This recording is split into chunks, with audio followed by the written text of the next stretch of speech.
you. Wanna be yours, is this love? Halo guys, welcome to my channel. Nah, hari ini aku mau ngebahas tentang emas Turki. Jadi di sini aku bakal ngebahas tentang emas batangannya, dan juga nanti setelah ini perhiasannya, contoh perhiasannya. Jadi di sini yang aku pegang itu emas Turki. Nah, di sini yang pertama ada emas antamnya.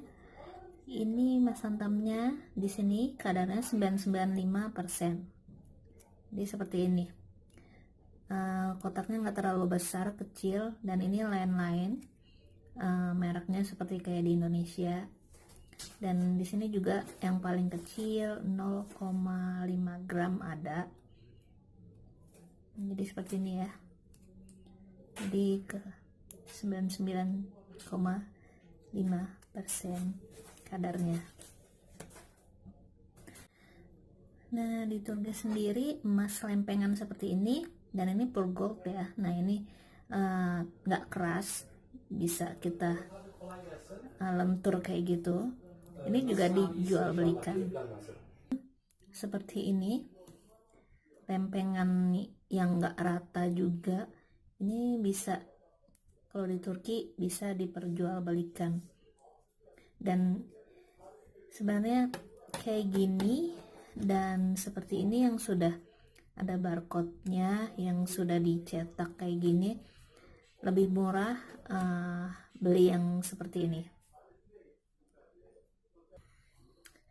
Nah, lain laginya ini emas sebutannya çeyrek di sini.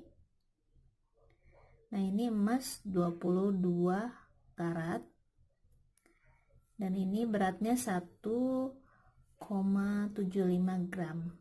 Biasanya orang-orang sini itu pakai buat kado, misalnya ada undangan pernikahan atau bayi yang baru lahir kayak gitu. Nah, ini orang-orang biasanya malah lebih suka beli yang ini daripada pure gold yang kayak gini. Dan di sini ada yang 1 gramnya. Nah, seperti ini.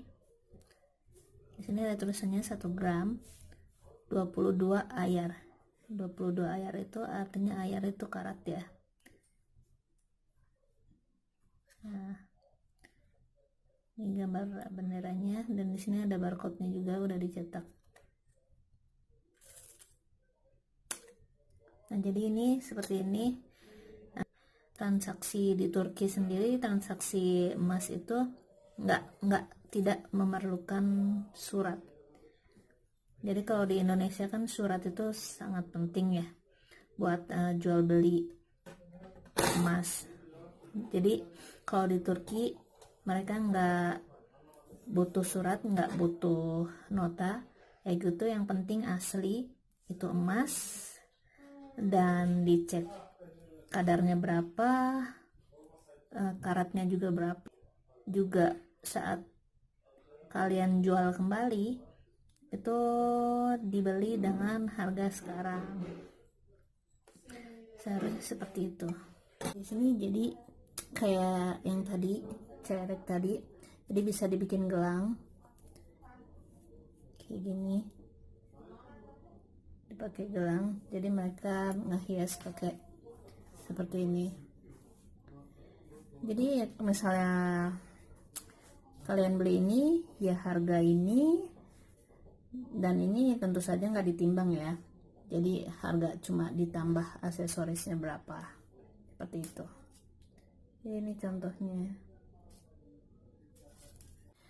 Nah, di sini ada perhiasannya. Jadi di sini model kalungnya seperti ini kebanyakan. Jadi seperti ini, dan ini kadar 585 atau yang disebut 14 karat. Nah, di sini ada ya, nggak kelihatan, ini blur. Dan di sini kita tuh harus tahu sebenarnya kadar dan karatnya suatu emas itu yang benar seperti apa. Kadang orang-orang itu belum mengerti benar tentang kadar dan karatnya suatu emas. Dan di sini 585 itu masuk ke 14 karat.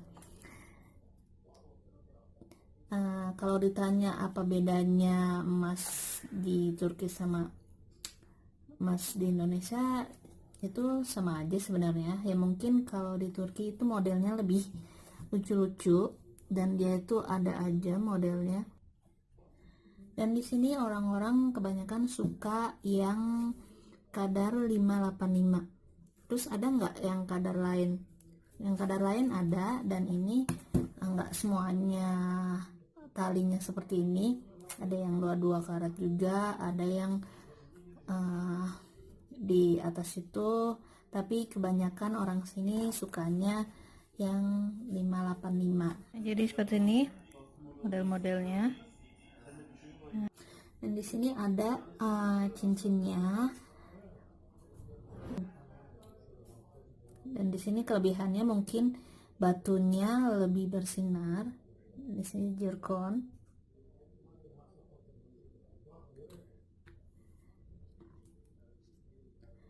Dan ini mata 5 ya, yang sama seperti tadi. Dan di sini juga ada yang berliannya.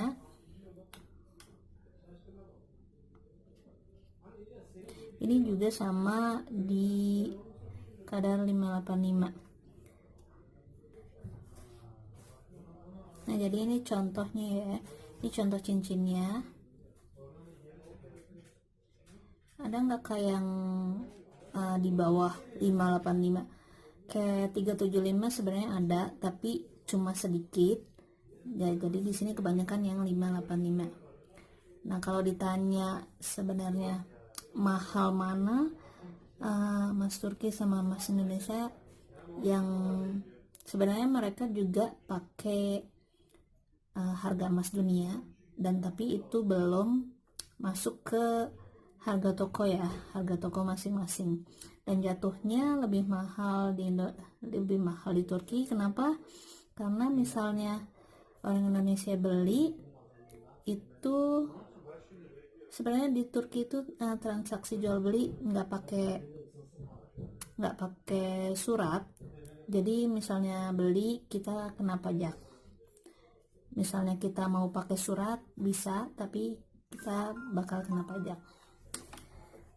Dan penyebutannya di sini misalnya 585, mereka di toko emas itu bakal bilang 14 karat. Jadi sesuai dengan kadar yang ada di perhiasan itu. Misalnya 585 itu masuk ke 14 karat, misalnya 750 itu masuk ke 18 karat. Jadi sesuai dengan perhiasannya yang ada di perhiasan. Nah, jadi ini contoh cincinnya ya. Jadi sekian dulu ini tentang emas Turki. Nanti video selanjutnya aku bakal ngejelasin tentang pentingnya kadar dan karat di suatu emas